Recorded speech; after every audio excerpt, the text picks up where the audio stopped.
In this video, I will show how I sketch a forsythia in ink and watercolor.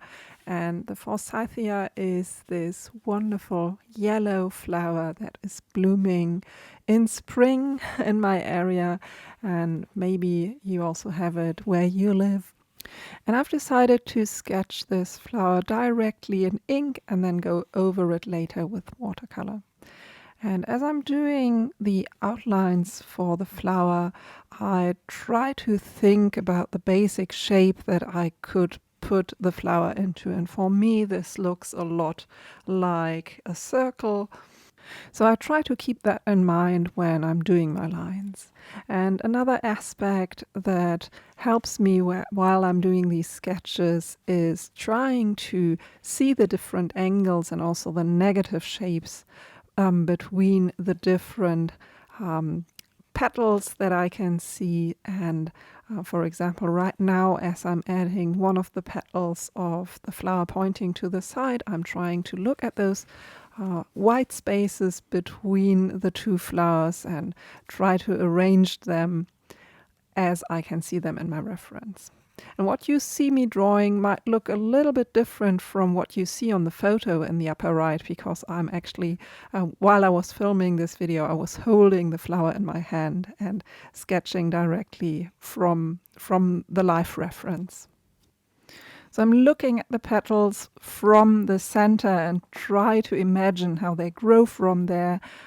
In some cases, as you can see, I added this sort of center line. Sometimes it's visible in a flower. It's usually most visible in leaves with the center line and then the veins spreading out from there. But in this case, I've also added it to this delicate flower. And I'm switching the color of my ink here. I have another fountain pen loaded with green ink so that I can add the stem of the forsythia.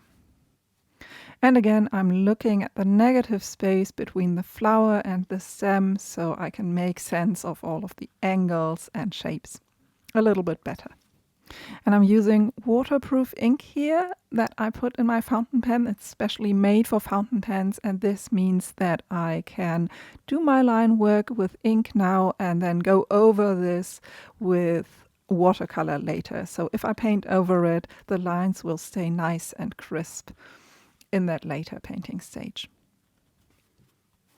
And for the flowers that are turning to the side, I try to visualize how the round shape that can be described around the flower is foreshortened or is turned to the side. So I try to see that circle, how it's pointed to the side, and I try to follow this rounded shape with my drawing.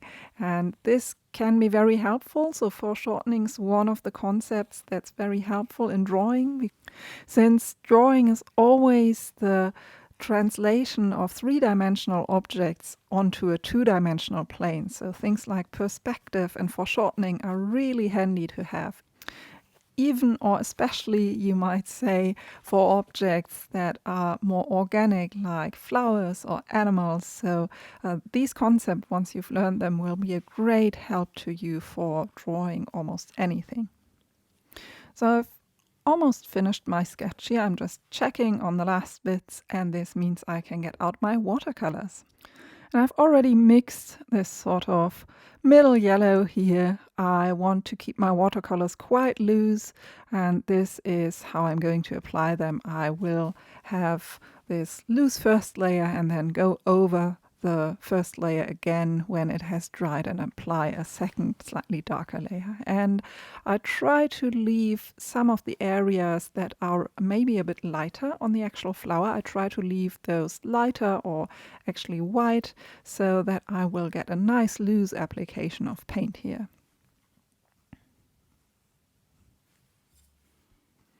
In a sketch like this, color can help you to show depths, and what I want to do as the first step is just lay down sort of a base color that will help me to define the local color of the flower, so this intense yellow that I have here. And the color that I'm using is Windsor yellow, I believe, so this really nice middle yellow that is on the warm side of the spectrum. I also have a lemon yellow that you can see above in the mixing area, and I'm using this for the really light areas of the flowers, of the petals. And I like this approach to be loose but precise, so I try to be loose within the constriction of my line work, if that makes any sense. So I like my watercolor washes to be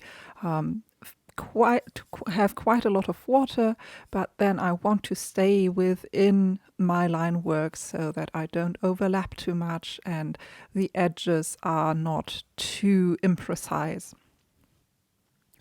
And I try to observe on the flower that I have, where is the light falling, where are lighter and darker areas on the petals, and I try to reflect this in the application of paint. So by now I'm reinforcing a few areas with another layer of paint, and since it hasn't completely dried yet, it will sort of nicely fade out into the wet areas. And I'm also picking up a bit of yellow ochre here and let this drop into the center of the flower. So I'm adding contrast and a darker hue, sort of this shadow color here. And often in botanical illustration, it makes a lot of sense to use just a darker version of the same color. So in this case, a transition from yellow to darker yellow to this sort of dark orange yellow ochre color, and then eventually brown, I think. So this makes more sense than choosing a random shadow color like maybe blue or violet, because it keeps the color of your subject brighter and more vivid. So for the areas that are not in direct light, that are the shadow areas of the yellow flower, I mix in some yellow ochre into my yellow, and I want to bring these darker areas, I want to add contrast to those to really have the different values represented in the flowers. And a good value structure that shows how the light falls onto an object will help you to see the three-dimensionality of the thing that you're drawing or painting. So this is really essential, and in essence, the value structure of your sketch is far more interesting or far more important for the way that we see than the color of the object that you have. So, of course, color is the aspect that we respond to immediately, but it's actually the value that will help us decide if a sketch or a painting will look realistic and three-dimensional. So at this point, my sketch is really fleshed out, and all I'm doing is I'm adding more contrast in a few places where I think it could be helpful to do this, to show the three-dimensionality of the petals, and well, the stem could maybe use a bit more work. And I'm using my smaller brush to add just a few textures, just very slight textures. So these flowers are fairly smooth, but I just want a few details in a few areas. So I'm bringing a bit more attention to those middle lines. And yeah, now I'm adding the darker side, a bit of three-dimensionality to the rounded stem. And this is really all that this sketch needs. So I finished this fairly quickly, and I hope you've enjoyed this and this was useful to see. And if you want to learn more about botanical sketching and the kind of techniques that I showed here, then have a look around my channel. I have more videos like this. Or you could join the course that I've put together, which is called Introduction to Botanical Sketching. And this covers everything from the basics of drawing different shapes of flowers to mixing great botanical colors, then adding color to your sketches, also adding shadows or texture, some practical tips for field sketching, and much, much more. And you can either go through this course on your own in self-study mode, or for the first time this year I will offer it as a 4-week live version where you can get assignments and live feedback from me. So if that sounds interesting, give it a look. I would love to have you in the course. And in any case, thank you so much for watching, for staying until the end, and I'll see you very soon. Bye.